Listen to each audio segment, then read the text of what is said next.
welcome everyone. Good to see you all. Sorry, I'm snacking.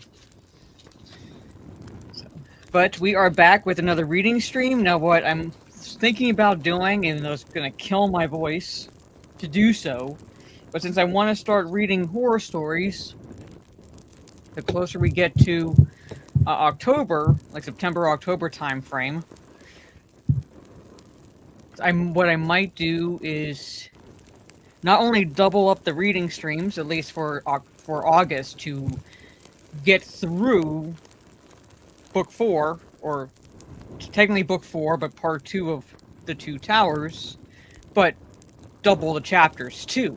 Meaning I'm going to be like reading 2 chapters at a time, because there are 10 chapters total in part 2 of the Two Towers. And after this chapter I read tonight, there's going to be 2 more chapters in part 1. So what I might do next week is do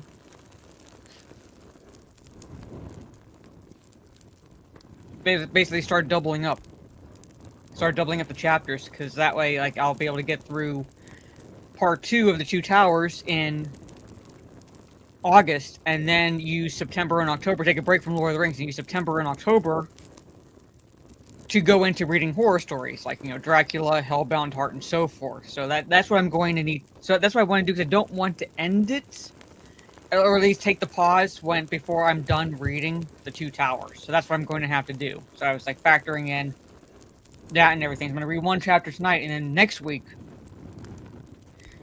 do 2 reading streams a week plus 2 chapters. That's what I'm going to have to do to get through the Two Towers. And that way, once we return to Lord of the Rings, it'll be starting Return of the King. So my voice is going to be, shall we say, hurting. Tuesdays and Thursdays, I'm thinking, Trey. Tuesdays and Thursdays. So I'm going to have to tell my nerdy home if she wants me to hang out with her while she plays Outlast, or whenever she starts that game, it's going to have to be Fridays, because to get this done, so that way I can go to the horror story reading streams, I'm going to have to do that. So Thursdays is going to be out for me, being able to hang out with her for the most part. So, but it's just going to be 1 chapter tonight, and I'll leave 2 more chapters in part 1 of the Two Towers, and then going from there, reading 2 chapters at a time. Yeah, that's what I have to do, Hail the Lore. That's what I'm going to do, is start actually drinking some tea to recoup my voice.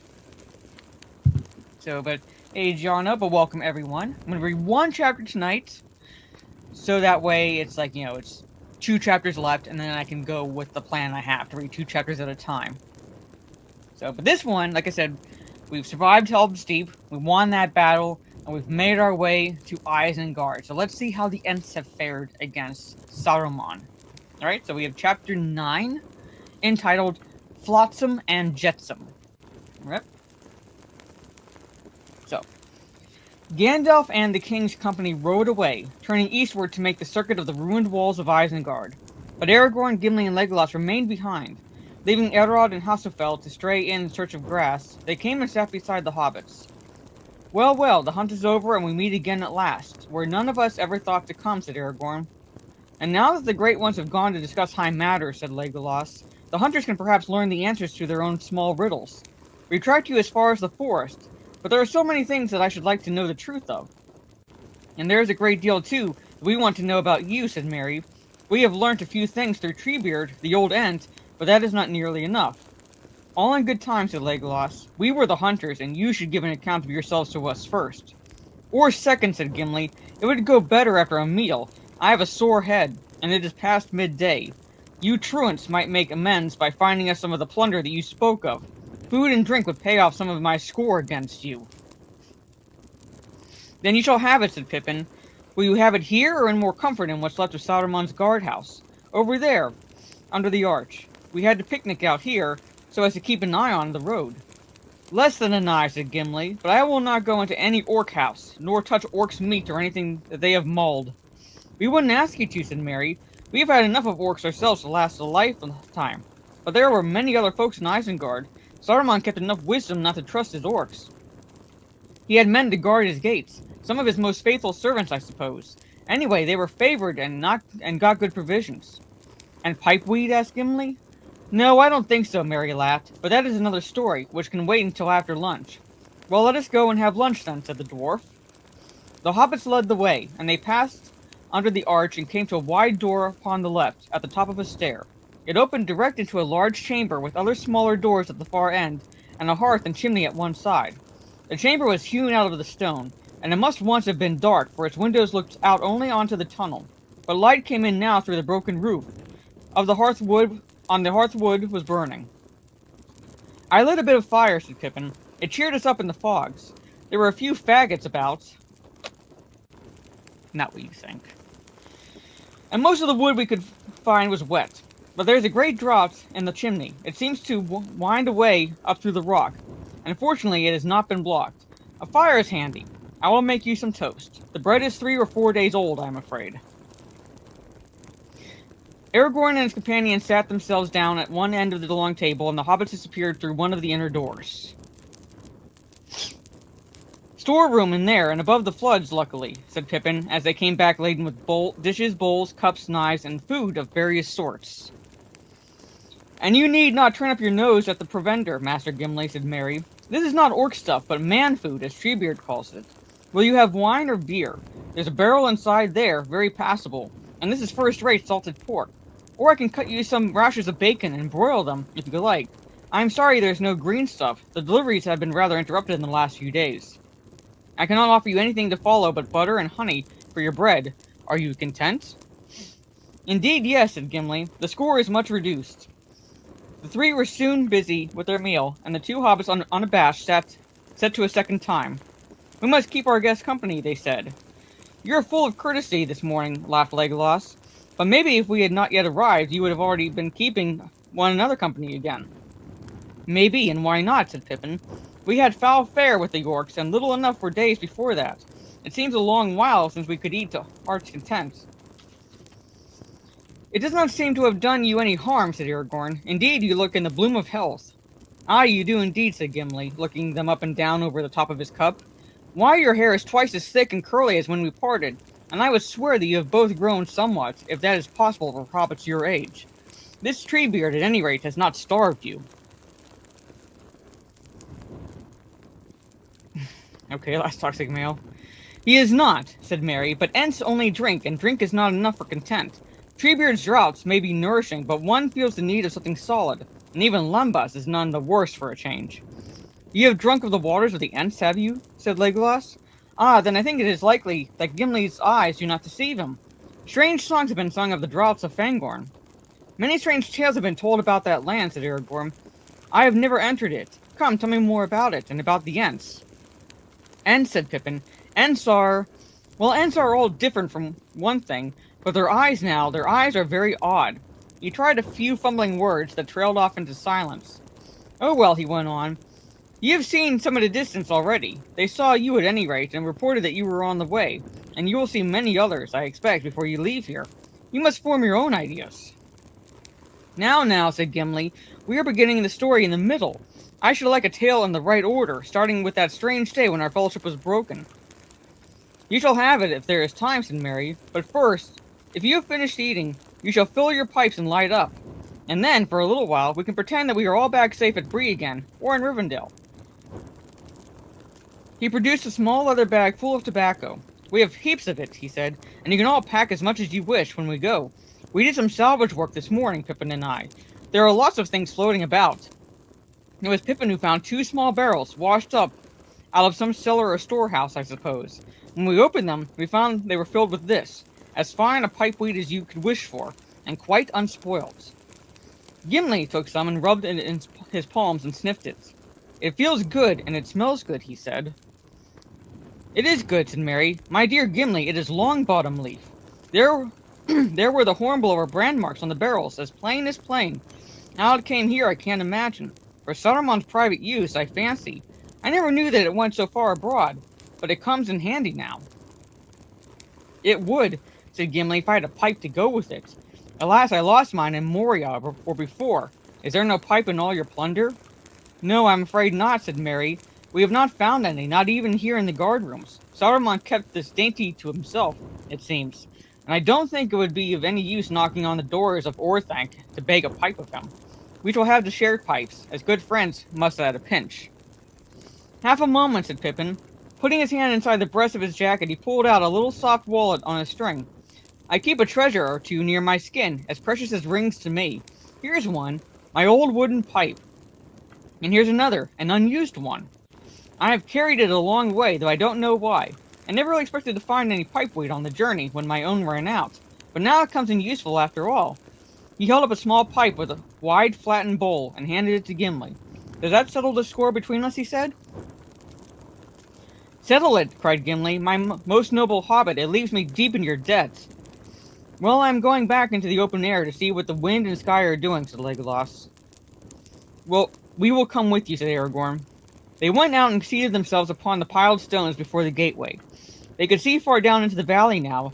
The mists were lifting and floating away upon the breeze. Now let us take our ease here for a little, said Aragorn. We will sit on the edge of ruin and talk, as Gandalf says, while he is busy elsewhere. I feel a weariness such as I have seldom felt before. He wrapped his grey cloak about him, hiding his mail shirt, and stretched out his long legs. Then he lay back and sent from his lips a thin stream of smoke. Look, said Pippin, Strider the Ranger has come back. He has never been away, said Aragorn. I am Strider, and the Dunedain too, and I belong both to Gondor and the North. Yeah, I'm sure Trey loves this part. Hitting the pipeweed. They smoked in silence for a while, and the sun shone on them, slanting into the valley from among white clouds high in the west. Legolas lay still, looking up at the sun and sky with steady eyes, and singing softly to himself. At last he sat up. Come now, he said. Time wears on, and the mists are blowing away.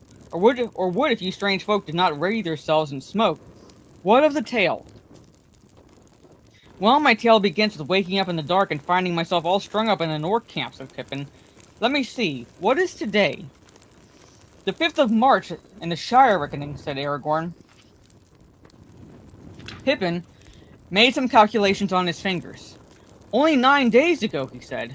It seems a year since we were caught. Well, though half of it was like a bad dream, I reckon, when that 3 very horrible days followed. Mary will correct me if I forget anything important.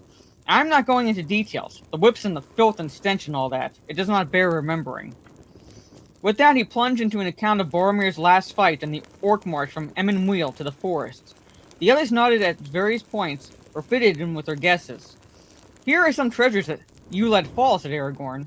You will be glad to have them back. He loosened his belt from under his cloak, and took from it the 2 sheathed knives. Well, said Merry, I never expected to see those again. I marked a few orcs with mine, but Ugluk took them from us. How he glared.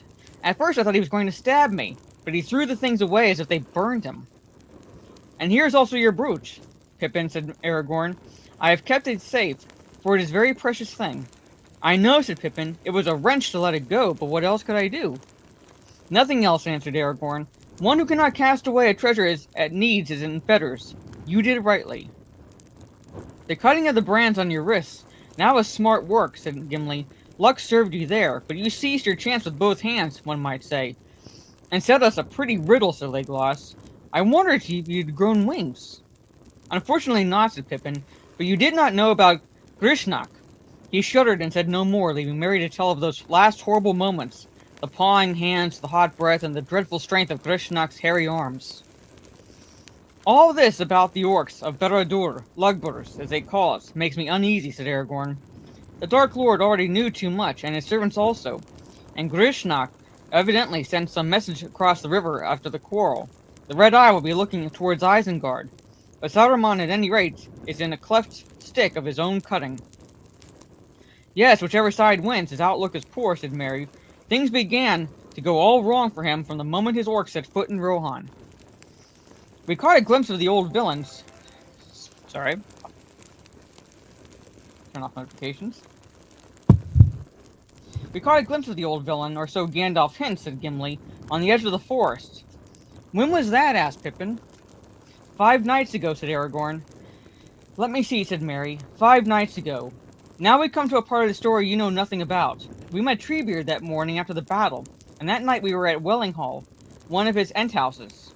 The next morning we went to Ensmoot, a gathering of Ents, that is, and the queerest thing I have ever seen in my life. It lasted all that day and the next, and we spent the nights with an Ent called Quickbeam. And then, late in the afternoon, in the third day of their moot, the Ents suddenly blew up. It was amazing. The forest had felt as tense as if a thunderstorm was brewing inside. Then, all at once, they exploded. I wish you could have heard their song as they marched.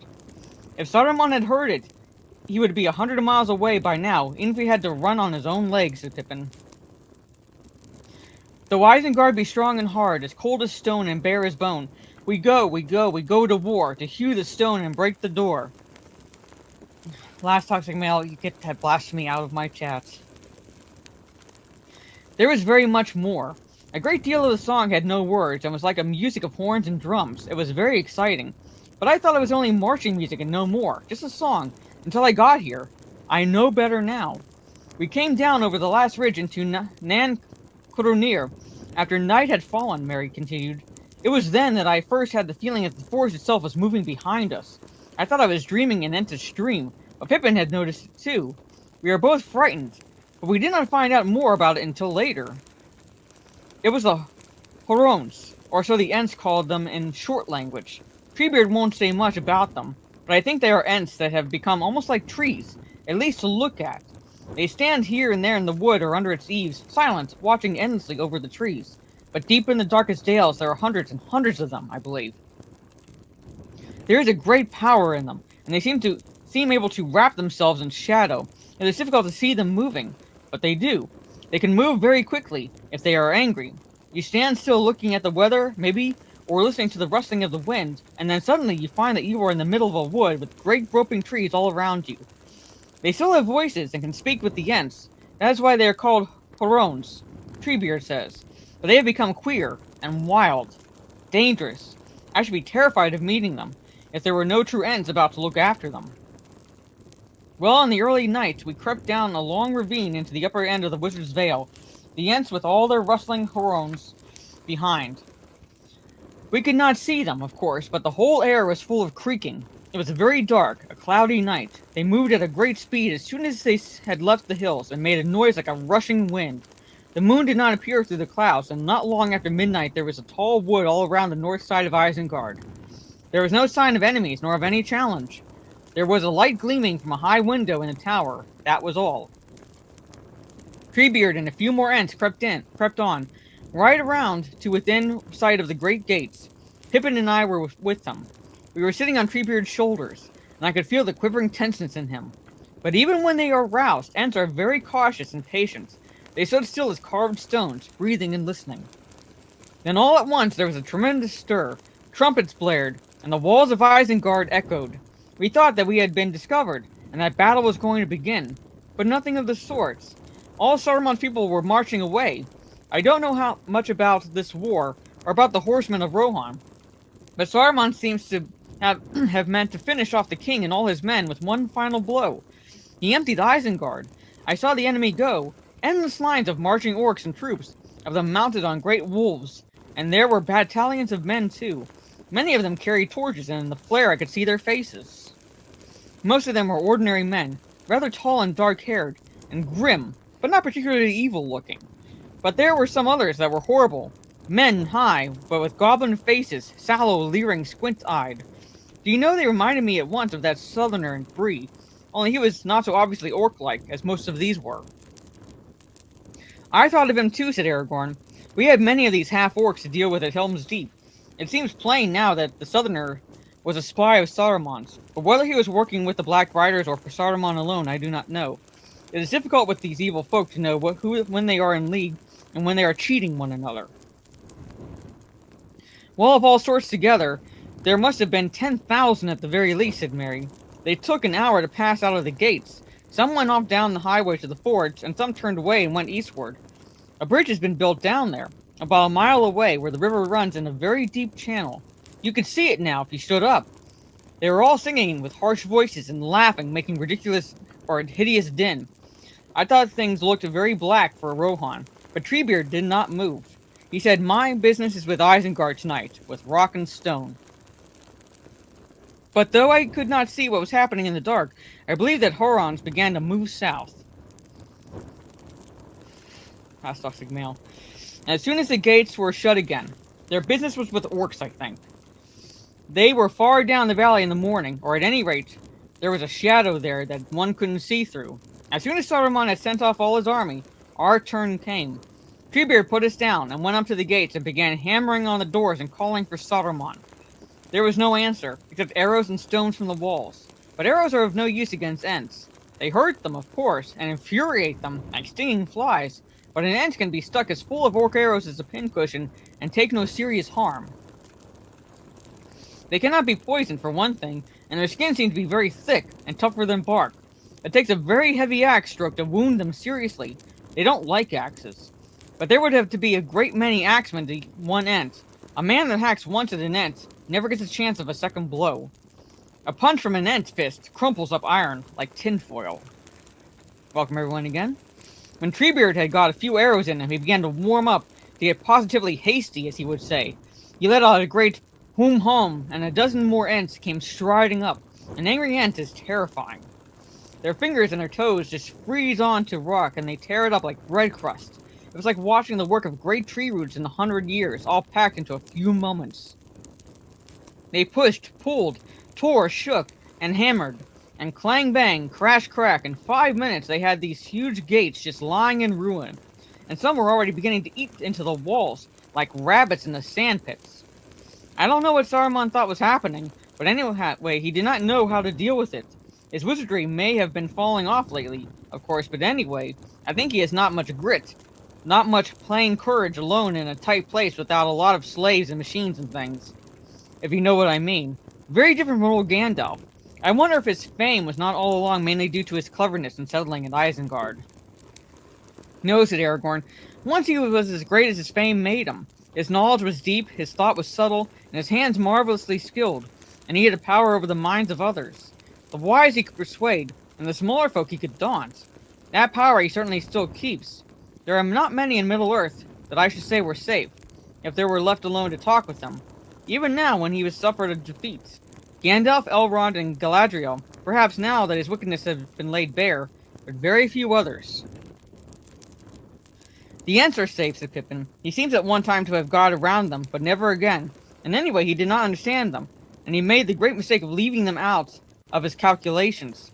He had no plan for them, and there was no time to make any once they had set to work. As soon as our attack began, the few remaining rats in Isengard started bolting through every hole the Ents made. The Ents let the men go, after they had questioned them, 2 or 3 dozen only down at this end. I don't think many orc folk of any size escaped. Not from the Horons. There was a wood full of them all around Isengard by that time, as well as those that had gone down the valley. When the Ents had reduced a large part of the southern walls to rubbish, and what was left of his people had bolted and deserted him, Saruman fled in a panic. He seems to have been at the gates when we arrived. I expect he came to watch his splendid army march out. When the Ents broke their way in, he left in a hurry. They did not spot him at first, but the night had opened out and there was a great light of stars, quite enough for Ents to see by, and suddenly Quickbeam gave a cry. The Tree Killer! The Tree Killer! Quickbeam is a gentle creature, but he hates Saruman all the more fiercely for that. His people suffered cruelly from orc axes. He leapt down the path from the inner gate, and he could move like a wind when he was roused. There was a pale figure hurrying away in and out of the shadows of the pillars, and he had nearly reached the stairs to the tower door. But it was a near thing. Quickbeam was so hot after him that he was within a step or two of being caught and strangled when he slipped in through the door. When Saruman was safe back in Northanc, it was not long before he set some of his precious machinery to work. By that time, there were many Ents inside Isengard. Some had followed Quickbeam, and others had burst in from the north and east. They were roaming about and doing a great deal of damage. Suddenly up came fires and foul fumes. The vents and shafts all over the plain began to spout and belch. Several of the Ents got scorched and blistered. One of them, Beachbone I think he was called, a very tall handsome Ent, got caught in a spray of some liquid fire and burned like a torch. A horrible sight. That sent them mad. I thought they had been really roused before, but I was wrong. I saw what it was like at last. It was staggering. They roared and boomed and trumpeted until stones began to crack and fall at the mere noise of them. Mary and I lay on the ground and stuffed our cloaks into our ears. Round and round the rock of Orthanc and the Ents went striding and storming like a howling gale, breaking pillars, hurling avalanches of boulders down the shafts, tossing up huge slabs of stone into the air like leaves. The tower was in the middle of the spinning whirlwind. I saw iron posts and blocks of masonry go rocketing up hundreds of feet and smash against the windows of Orthanc. But Treebeard kept his head. He had not had any burns, luckily. He did not want his folk hurt themselves in their fury, and he did not want Saruman to escape out of some hole in the confusion. Many of the Ents were hurling themselves against the Orthanc rock, but that defeated them. It is very smooth and hard. Some wizardry is in it, perhaps, older and stronger than Saruman's. Anyway, they could not get a grip on it, or make a crack in it, and they were bruising and wounding themselves against it. So Treebeard went out into the ring and shouted. His enormous voice rose above all the din. There was a dead silence, and suddenly, in it we heard a shrill laugh from a high window in the tower. That had a queer effect on the Ents. They had been boiling over. Now they became cold, grim as ice, and quiet. They left the plain and gathered around Treebeard, standing quite still. He spoke to them for a little in their own language. I think he was telling them of a plan he had made in his old head long before. Then they just faded silently away in the gray light. Day was dawning by that time. They set a watch on the tower, I believe, but the watchers were so well hidden in shadows and kept so still that I could not see them. The others went away north. All that day they were busy, out of sight. Most of the time we were left alone. It was a dreary day, and we wandered about a bit. But we kept out of the view of the windows of Orthanc, as much as we could. They stared at us so threateningly. A good deal of the time we spent looking for something to eat. And also we sat and talked, wondering what was happening way south in Rohan, and what had become of all the rest of our company. Every now and then we could hear in the distance the rattle and fall of stone, and thudding noises echoing in the hills.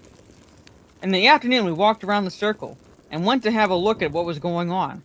There was a great shadowy wood of Hurons at the head Hurons at the head of the valley, and another round of the northern wall. We did not dare to go in, but there was a rending, tearing noise of works going on inside. Ents and Hurons were gathering great pits and trenches, and making great pools and dams, gathering all the waters of the Isen, and every other spring and stream that they could find. We left them to it. At dusk, Treebeard came back to the gate. He was humming and booming to himself, and seemed pleased. He stood and stretched his great arms and legs, and breathed deep. I asked him if he was tired. Tired, he said. Tired? Well, no, not tired, but stiff. I need a good draught of Ent wash. We have worked hard. We have done more stone cracking and earth gnawing today than we have done in many a long year before. But it is nearly finished. When night falls, do not linger near this gate or in the old tunnel.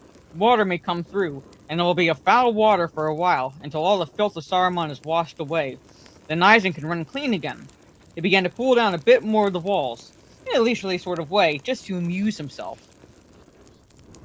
We were just wondering where it would be safe to lie and get some sleep when the most amazing thing of all happened. There was the sound of a rider coming swiftly up the road. Mary and I lay quiet, and Treebeard hid himself in the shadows under the arch. Suddenly, a great horse came striding up like a flash of silver. It was already dark, but I could see the rider's face clearly. It seemed to shine, and all his clothes were white. I just sat up staring with my mouth open. I tried to call out and couldn't. There was no need. He halted just by us and looked down at us. Gandalf, I said at last, but my voice was only a whisper. Did he say, "Hello, Pippin, this is a pleasant surprise"? No, indeed. He said, "Get up, you tomfool of a took. Where in the name of wonder and all this ruin is Treebeard? I want him, quick." Treebeard heard his voice and came out of the shadows at once, and there was a strange meeting. I was surprised, because neither of them seemed surprised at all.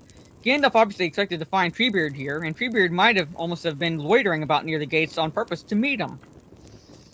Yet we had told the old Ent all about Moria, but then I remembered a queer look he gave us at the time.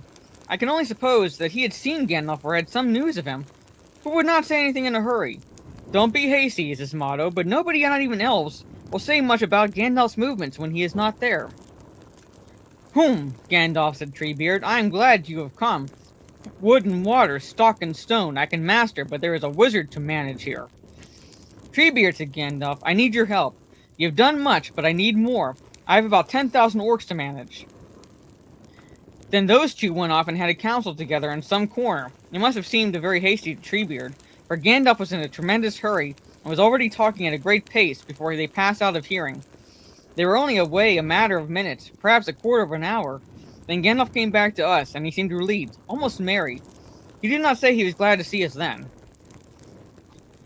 Or he did say he was glad to see us then. But Gandalf, I cried, where have you been? And have you seen the others? Wherever I've been, I am back, he answered in a genuine Gandalf manner. Yes, I've seen some of the others, but news must wait. This is a perilous night, and I must ride fast. But the dawn may be brighter, and if so, we shall meet again. Take care of yourselves, and keep away from the Orthanc. Goodbye. Treebeard was very thoughtful after Gandalf had gone. He had evidently learned a lot in a short time and was digesting it.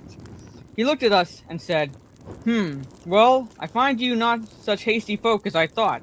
You said much less than you might, and no more than you should. This is a bundle of news and no mistake. Well, now Treebeard must get busy again. Before he went, we got little news out of him, and it did not cheer us up at all. But for the moment, we thought more about you three than about Frodo and Sam, or about poor Boromir. For we gathered that there was a great battle going on, or soon would be, and that you were in it, and never come out of it.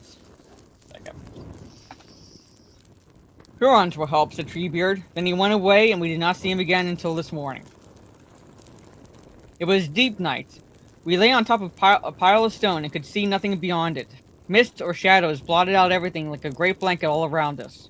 The air seemed hot and heavy, and it was full of rustlings, creakings, and a murmur of like voices passing. I think that hundreds more of the Hurons must have been passing by to help in the battle. Later there was a great rumble of thunder away south, and flashes of lightning far across Rohan. Every now and then we could see mountain peaks miles and miles away stab out suddenly, black and white, and then vanish. Behind us there were noises like thunder in hills, but different. At times a whole valley echoed. It must have been about midnight when the Ents broke the dams and poured all the gathered waters through a gap in the northern wall, down into Isengard. The Huron dark had passed, and the thunder had rolled away. The moon was sinking behind the western mountains.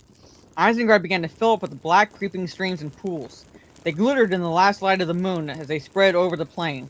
Every now and then the waters found their way down into some shaft or spout hole. Great white steams hissed up. Smoke rose in billows. There were explosions and gusts of fire. One great coil of vapor went whirling up, twisting round and round Orthanc until it looked like a tall peak of cloud, fiery underneath and moonlit above. And still more water poured in, until at last Isengard looked like a huge flat saucepan, all steaming and bubbling. We saw a cloud of smoke and steam from the south last night, when we came to the mouth of the Nan-Caranir, said Aragorn. We feared that Saruman was brewing some new devilry for us. Not he, said Pippin. He was probably choking and not laughing anymore.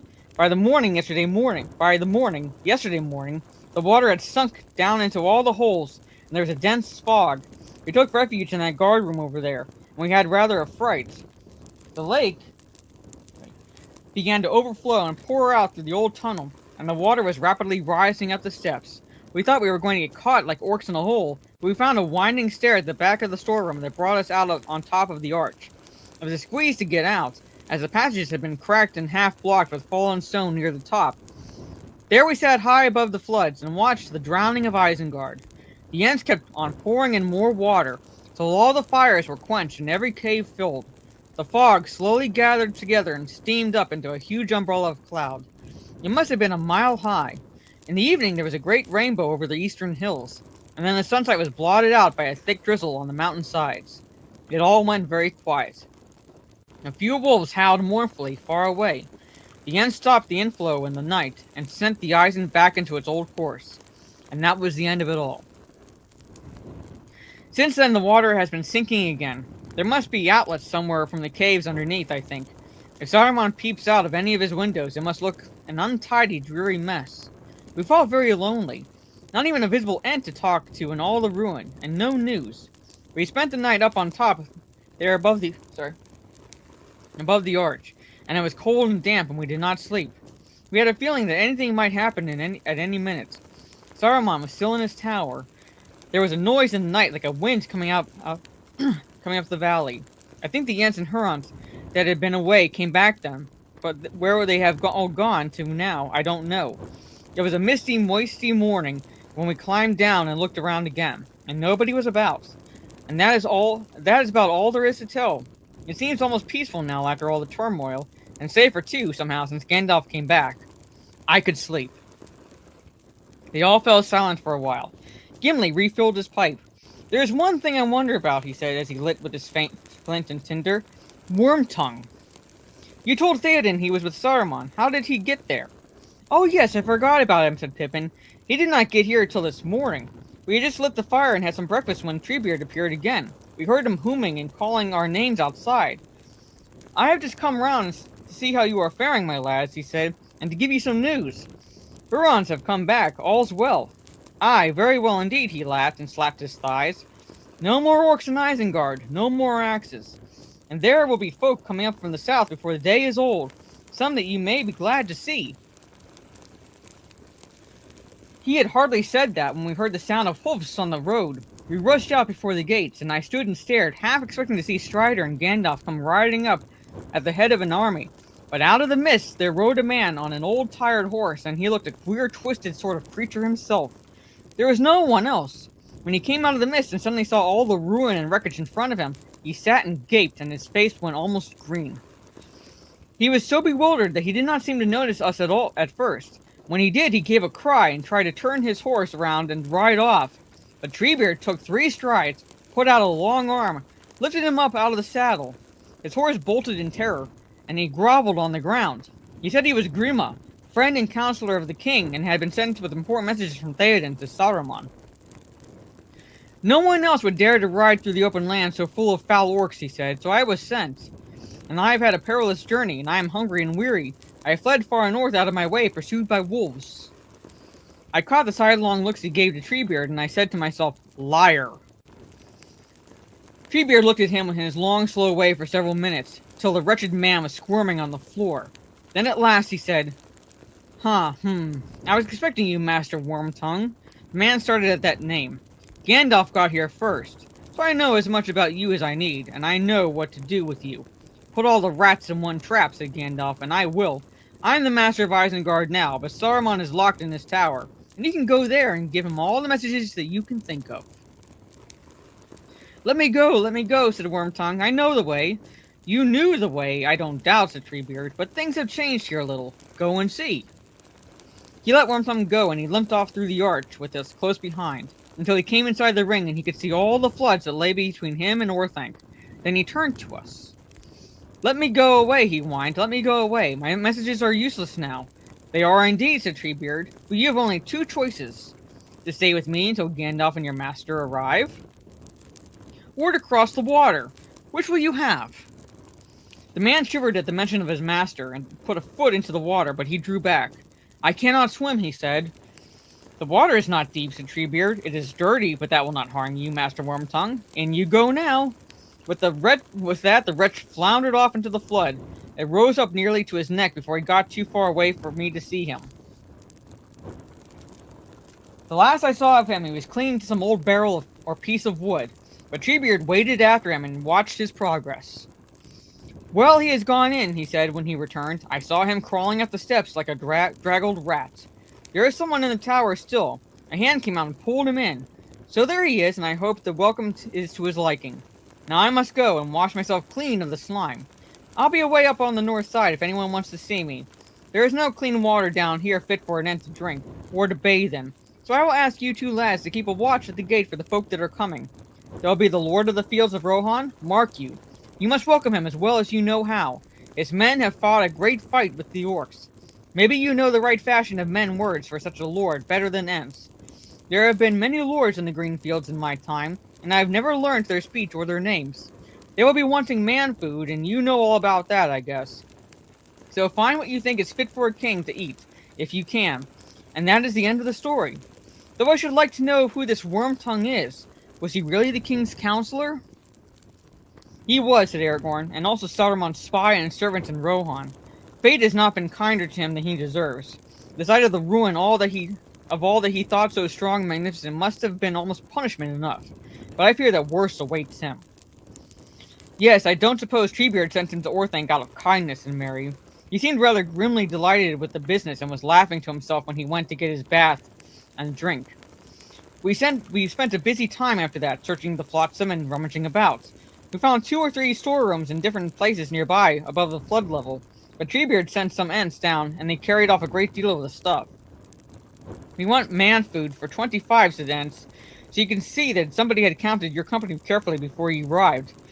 You three were evidently meant to go with the great people, but you would not have fared any better. We kept as good as we sent, I promise you.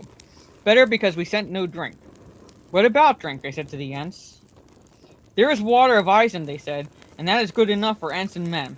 But I hope that the Ents must have found time to brew some of their draughts for the mountain springs, from the mountain springs, and we shall see Gandalf's beard curling when he returns. After the Ents have gone, we felt tired and hungry, but we did not grumble. Our labors had been well rewarded. It was through our search for man food that Pippin discovered the prize of all the flotsam, those hornblower barrels. Pipeweed is better than food, said Pippin. That is how the situation arose. We understand it is all perfectly now, said Gandalf. Or we understand it all perfectly now, said Gimli. All except one thing, said Aragorn. Leave from the South Farthing in Isengard. The more I consider it, the more curious I find it. I have never been in Isengard, but I have journeyed in this land, and I know well the empty countries that lie between Rohan and the Shire. Neither goods nor folk have passed that way for many a long year, not openly.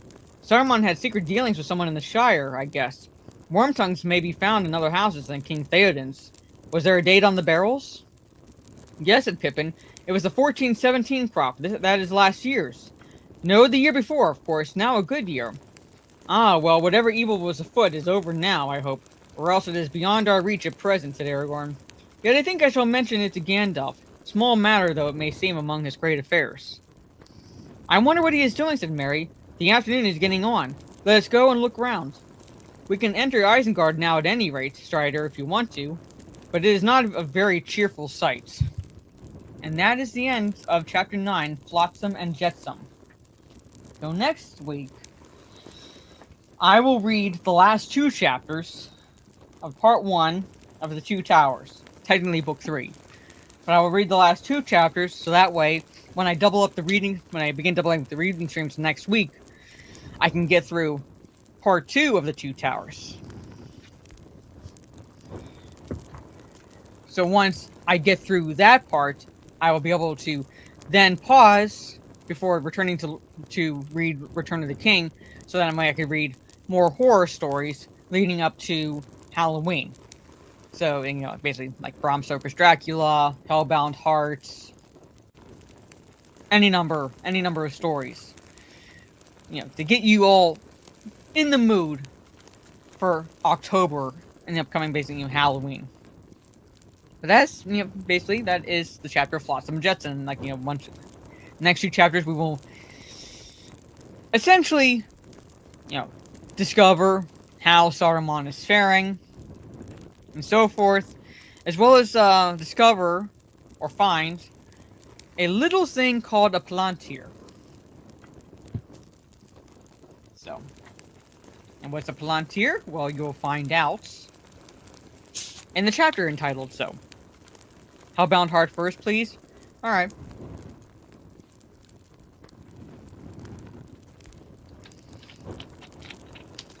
Yes, but next week will be the last two chapters of The Two Towers, or at least Part 1 of The Two Towers, before going into Part 2 and finishing up Part 2 before taking a pause. And so, but that's it. I was lurking during the Gronking on Dog streams. I don't know if you're still in the chat or not, but I was lurking during the stream, and I said in the comments that I understand where Cream is coming from, where he mentions it's all about battles and things like that. When thinking about Lord of the Rings, I get that, but I'm like, well, it's not all about battles and so forth. There are plenty of stories that if anyone got a hold of that I trusted to do the story justice. Another story I think that could be adapted as more of a campaign of sorts. It would not be an upper of an ending necessarily, but a campaign of sorts if they had any rights to the Second Age, and that is the Tracking of the Cimmerils by Beren and Finrod Fingolfin. I don't know if any of you remember me when I was talking about the character Finrod Fingolfin. He was brother of Galadriel, or one of the brothers of Galadriel. And he swore an oath to Baron's father to protect Baron on the quest to track down the Cimmerals, which led to the Isle of Werewolves. That could be a good campaign. Like I said, it's not an upper of a story at the end, necessarily. That's not exactly going to be an upper. But to think about like the end of that campaign where Finrod fights to the death, a werewolf with his bare hands to protect Baron. Can you imagine that as a campaign? Fighting orcs on your way, then you're tracking the Cimmerals. It's like you're trying to find Sauron and things like that. That could be a good campaign story. But there is, in Middle-earth lore, an Isle of Werewolves. Look it up. It's there. It's there. That could be a good campaign story, but I would have to trust the Tolkien estate to entrust it to an entity that I would trust to adapt it correctly and respectfully. And there's no entity really out there right now that I at all trust to adapt any of the stories Tolkien wrote. So there's plenty of stories within Middle-earth. They don't have to be adapted, but if they wanted to say, create a video game story around those stories, one of the first ones I would go with is the one I was telling you about, the Tracking of the Cimmerals by Baron and Finrod. That would be a nice campaign. You have the Easterlings. Saw those in the movies and so forth. Imagine actually riding an Oliphant instead of trying to fight one. So, but anyway. So basically, it's again, but I don't trust the Tolkien estates. I think the Tolkien estate should be raided, laid siege, lay a siege on them, raided, and overthrown. Because Simon Tolkien has profoundly demonstrated that he is not to be trusted at all with safeguarding anything that his grandfather, J.R.R. Tolkien, anything of his legacy left to him. Nothing. He has profoundly demonstrated such a lack of respect for even his own legacy that he needs to be overthrown. He just needs to be overthrown at this point. But anyway, that is the reading stream for this evening, ladies and gentlemen. It's going to be a slightly shorter stream, but beginning next week, it's going to be a longer stream because I will be tackling the last 2 chapters in one night of part 1 of Two Towers. Then the following, basically I'll be adding Thursday to the roster of the reading stream so I can, like I said, get through part 2 of the Two Towers. Why do you want me to step on Gravy D, Colonel Mazda Sanders?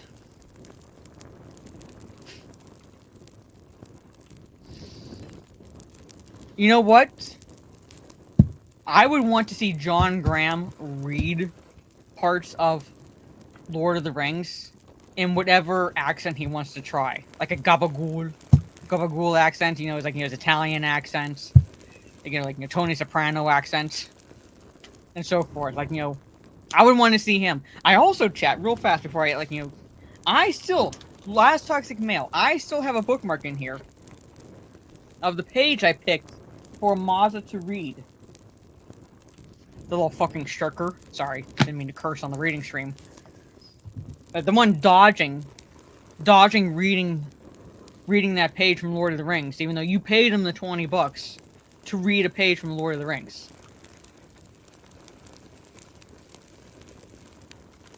Now Mazda can't read. Soul Assassin, Mazda can't really read. But Last Toxic Mail sent him a $20 super chat for him to read a page of Lord of the Rings. And Mazda said he would. When they asked if he would do it, he said, $20, I'll do it. Last Toxic Mail paid him $20 in the super chat, and Mazda still has yet to honor that.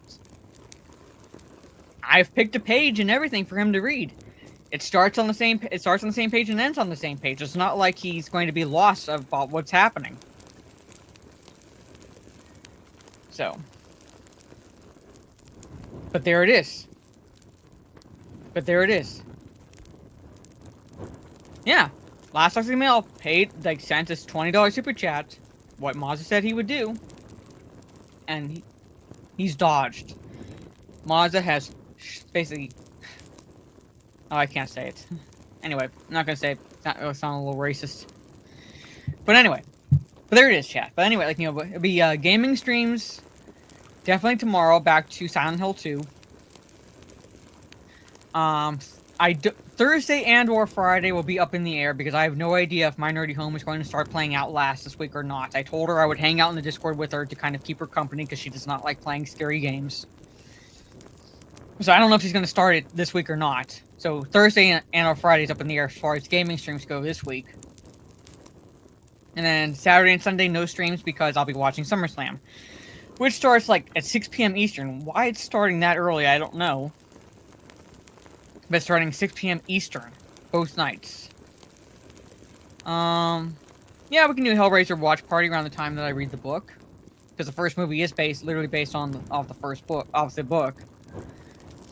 So, yeah, but Hail the Lore, you will laugh at this maybe.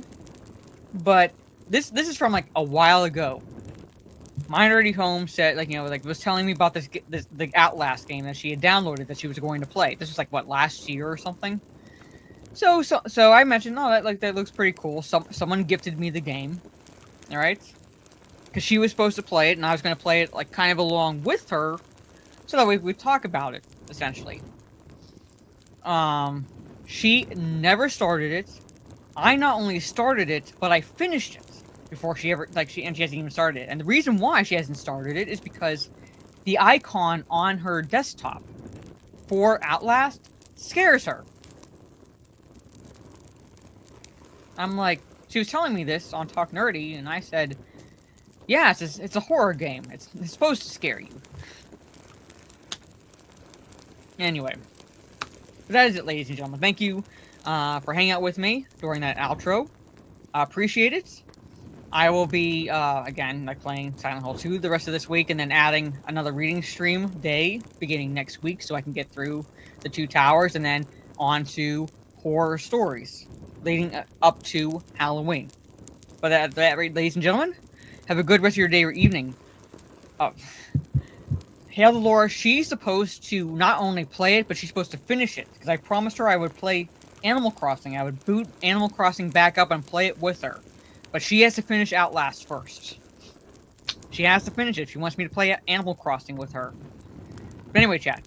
Thank you for hanging out with me. If you are listening to the replay, I hope you enjoy listening to the reading part of the replay. Moving forward, have a good rest of your day or evening, wherever you are in the world. And I will see you all tomorrow evening, returning to Silent Hill 2. Peace and good night.